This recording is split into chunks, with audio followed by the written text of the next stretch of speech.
start off, please, where are we going to go? So, the microphone is available. Susan Brovey, and they can shout. I would just like to ask our panel for their views on the great political hot potato question, which hasn't been mentioned yet, the impact of population growth. It's a very big question. I think that Charles was really answering that, really, because he's so international. But it's the classic, isn't it? It's a very difficult one, population growth. I was reading the back of the FT, the weekend FT, and there's a lady who writes in there, and she was saying that the population growth at the moment is not a problem globally. Okay, and the reason she was saying that is that she was saying that the population growth globally, as education improves, is going to level off, okay? And that a lot of the countries where population has grown, the population is quite aged, like me, and will die off, and these combinations will not be such a bad thing, and make population growth not... I don't say I'm agreeing with this. This is just a view expressed in the FT. Personally, I think population growth is a huge problem, and I think that one of the biggest problems is that the population growth is happening in some of the poorest countries in the world, and it is indeed causing strife, as we've seen in Syria, when it's combined with climate change, and it is going to cause a huge amount of migration, and that's going to make our problem worse, because that in turn I think will cause strife. There's a very good book, I can't remember the name of the author, but it's called Climate Wars, and it's certainly worth a read. Charles, do you have anything to say about population? First, if you're interested in this country, check out an organisation called Population Matters, because I think you'll find the stuff that they say there very interesting. I think it's up for each country to deal with its own population issues. What we do know is that with education, women's rights, good health and hospital treatment, medical treatment, and with increased quality of life rather than consumptive-driven standards of living, that population rates fall. I definitely agree about the problem that migration is already causing as a result of all sorts of things like wars and climate change and what have you. The third thing I'd say is that in this country we should be much more concerned about consumption growth. And the other side of the population coin, in terms of human impact on the natural environment or ourselves, is consumption. And we need to take responsibility for driving down the impact of our consumption, which means not more the whole time, but less of some stuff, but higher quality. I'm Chris Marshall, I'm just a member of the public, I'm afraid. I know a person, though, who's on the dark side of the Oxford-Cambridge Arc debate, whose view is that all farming land in the Arc is low-grade, unless it has a car-dependent housing estate on it. Housing needs to be really of higher density, with transport-orientated developments, and a denser Milton Keynes, with no need for the car dependency, with more active transport and effective public transport. This is contrary to Peter Bill's view that we need to have 2 cars in front of every house. But my question is really more aimed at Charles, really. Looking at the ethnicity and demography and the makeup of all of us sitting here, which is fairly non-diverse, how can Charles and a few of the others here help me persuade the view of my MP, who lives out in the Cotswolds, to change her mind? Nadine Dorres. Charles. Good luck with that. Read the books. Look, this is really tricky. I mean, Chris and I used to work at Friends of the Earth together eons ago, and we tried systematically to, at Friends of the Earth, to break out of I'm one myself, the white ghetto of environmentalism. And I think one of the problems that the environmental movement in this country still suffers from, both in terms of its support and its representation, is that it is primarily drawn from, not exclusively, but primarily drawn from the so-called white middle classes. And somehow we, with certain issues, certain types of organisation, and I would include Friends of the Earth and CPRE in this, are able to penetrate into parts of the country that have a very different population mix. And there are particular issues that one can do that on. And I think increasingly, the type of approach that we take to climate and nature, which is a global approach, because I mean, I've got family living in Brazil, South Africa, Australia, and I went to university in America. So it's very important to me to stay in contact with these people, just as it is for families who have relatives in other parts of the world. And I think that it's being located in the communities and reaching out to the communities that are not white and are not middle class that's absolutely critical. And that's certainly something that this campaign, in terms of where the activist groups are being set up, is being able to, if you like, reach the parts that the rest of the environmental movement aren't quite so consistently doing. I'm not sure if I Shout, need shout, that. yes. I mean, obviously, as Charles said, diversifying the environmental movement is critical. But we're here to talk about the arc. Actually, if we look across the arc, there is a huge diversity. I worked for 2 years as an advisor to a community project in Coniborough, about 1.5 miles north of here, one of the poorer areas of Milton Keynes. Climate change? Never heard of it. A few people starting to get it. Maybe it's changed in the last 2 years. Redevelopment outside Milton Keynes? Not much to do with us. We're trying to get on with our lives. Being preached at by the environmental movement? Not interested. How do we need, I've heard an awful lot of preaching today, and I think we need to be much better at listening, understanding the concerns of very different audiences. And I think we have a big job of work to do. But because there are people of all types across the arc who are completely unengaged in this, whether it is Coniborough, whether it is fringe estates on the edge of Bicester, or, East Oxford, we've got a lot of work to do. That is something that CPRE is certainly trying to do. And with our sort of rebranding to Countryside Charity, you'll see there's quite a lot of that kind of thing going on. And we're trying to encourage diversity and encourage all kind of groups of people to be engaged with the countryside. In response to your first sentence of your man saying, oh, the land quality is poor, absolute rubbish. Look at the DEFRA land classification maps. It's only value to him. Yes, well, show him a DEFRA land classification map. It's downloadable from the DEFRA website. Thank you for that. John Evans, Any hope with Nadine? No. Can I just say on the issue of ethnicity, which is being raised here, I know it's not a vast issue within the arc counties, but in America, our equivalent organisation, much bigger than us, Smart Growth America, in recent years their chief executive officer is a person of colour, Calvin Gladney, and he's made inequality a big theme of smart growth. And I think it's rapidly rising up the agenda here with levelling up and so on.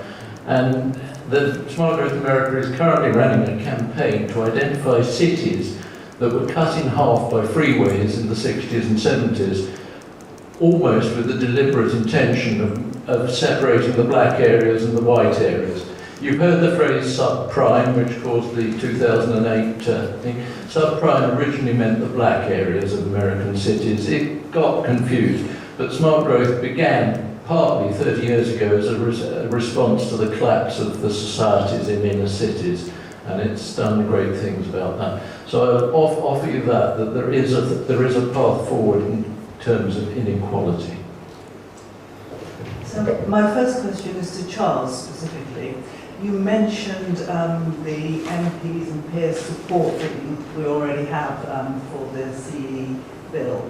And I think you have 2 Tory peers Yes, at the moment, but no MPs. yep, correct. How are we going to turn Tory MPs, particularly on the question of citizens' assemblies?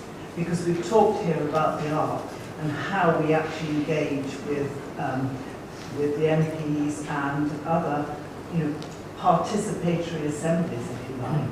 So I think the model that you would have for doing this could actually inform and help us here within this community as well. And as regards the Labour Party, you mentioned Labour MPs, but not the Labour Party itself. The Labour Party is not brought into the bill, and I just wondered if you have a strategy to work on that. So the other part of my question, which is a more general one, so I'm from Oxford. I'm part of Extinction Rebellion Oxford, Friends of the Earth Oxford, Zero Hour Oxfordshire, and more recently the wonderful alliance that we've had for the COP26 climate alliance for the whole county, which resulted the weekend before last in over 3,000 people marching and rallying in Oxford, which was a fantastic visual symbol of the number of people that were concerned about the climate. So I'm wondering how we within this group can amplify our voices in such a way that the media picks up on it, the rest of the population in the area pick up on it. And it has to be, as somebody mentioned over there, something to do with mass, the size of something and the visibility, and what your ideas would be on that. Thank you. Now, we don't have any Tory MPs yet, but we have had the Father of the House, who is a Tory MP, signing up to the most of the bill, the bill to do with the climate and nature clauses and provisions and the strategy. There's a lot of rubbish that's always talked in these private members' bills campaigns, because this is a private members' bill initiative, if I forgot to mention that. At the beginning of the campaign, in the first year, from MPs and councils who are reluctant to sign or don't want to sign for whatever reason. One of the sort of propaganda points that was coming out initially, particularly from Conservative MPs, but also from some Labour MPs, was that somehow there was some type of constitutional crisis in a citizens' assembly in the bill, that this undermined the authority of Parliament. Now, that was rubbish. We've actually redrafted the bill to make it clear that there's absolutely no constitutional crisis. And so this is about one's have to continually go back and engage and continually respond to the points that are being made for rejecting and rebutting them. And that is a democratic process that takes time.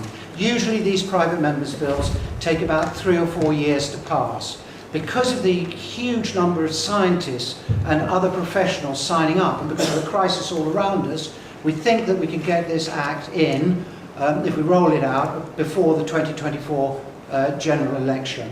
But it's a question of persistence and continuance, and part of what we exist to do in the so-called central office, though there isn't a central office, is to provide briefings to activists or to constituents who are going to their MPs and saying, look, my MP said this, how do I rebut it? And we can provide help for doing that. Another key part is to hold town hall meetings, assemblies like this, where you draw in not just the usual suspects, but neighbours, friends, workers, colleagues. And again, that rolling out those town hall meetings in constituencies, which really grabs the attention of MPs and councillors, is absolutely critical. I just want to pick up on something that Chris said, which was very important in terms of... to the ARC. Yes, in terms of... That's basically why we're here. I understand, sir. And this is turning into... No, it was a direct question about participation and, yes, and citizens' assemblies. Well, yeah, but the key thing was about citizen assemblies within the ARC. But in terms of what you were saying, sir, about reaching out to the parts of people, it's being able to explain issues in what they want to hear most about. And this is about jobs and materials. And for example, dealing with climate or the nature crisis, one of the most effective ways of doing that is through a nationwide energy efficiency program, which not only helps lower bills for people, but it helps create jobs everywhere. So again, this is one of the ways of being able to make connections by talking about subjects that people are interested in.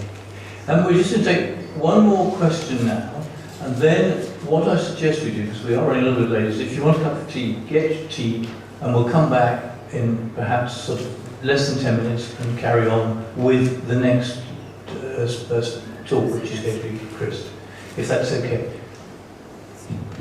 Hi, I'm Rachel from BFair. I think we have a diversity issue, but I would also suggest we have a demographic issue with regard to the age profile of people involved with the climate change and in our own campaigns and groups that we represent here. If you look around the room, there isn't really anyone, probably, I'm guessing, under the age of 440 maybe. And what raise your hand if you are, so I don't mean to insult anyone. But the point is, raising young adults myself at the moment, and they know the campaign I'm involved with, how is it we can engage our young adults in what we're doing? And if we don't, I do think we will fail. They are, of course, the ones that will be the beneficiaries of everything we're doing. And I would challenge all of us here today to think about how that might be possible. One thing I would suggest to everyone is looking at social media, and in particular different platforms that the youth use, like TikTok and Instagram and things like that, coming up with reels and coming up with short videos and things like that get your message out there to the people that do want to engage with it, if they only knew it existed.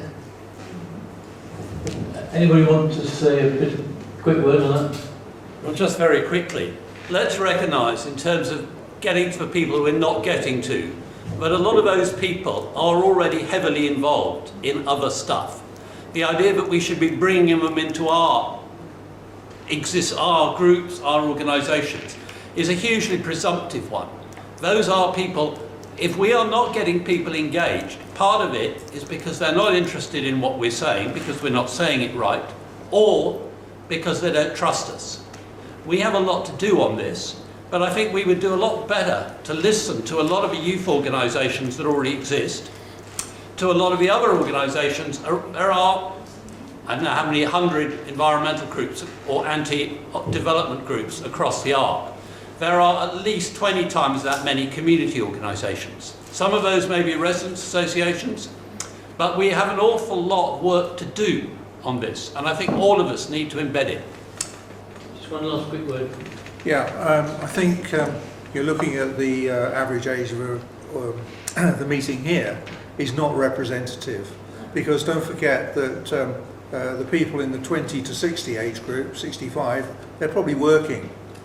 And I'm working too, but I'm a lot older than that, and luckily I run my own businesses, but you know. And Alan, sorry to interrupt, but Alan, you haven't mentioned your other role, which I'm also on. I'm Friends of the Camp. Our group, Friends of the Camp, actually represents lots of young people. We did a... Yeah. Right, well look, thank you all very much for that. I mean, there's a lot, as at the end of every session, there's more to be said, but I think we just do need to keep the day moving on. So I'd like to thank everybody for their contributions thus far. Grab a cup of tea or do whatever, and then we'll continue.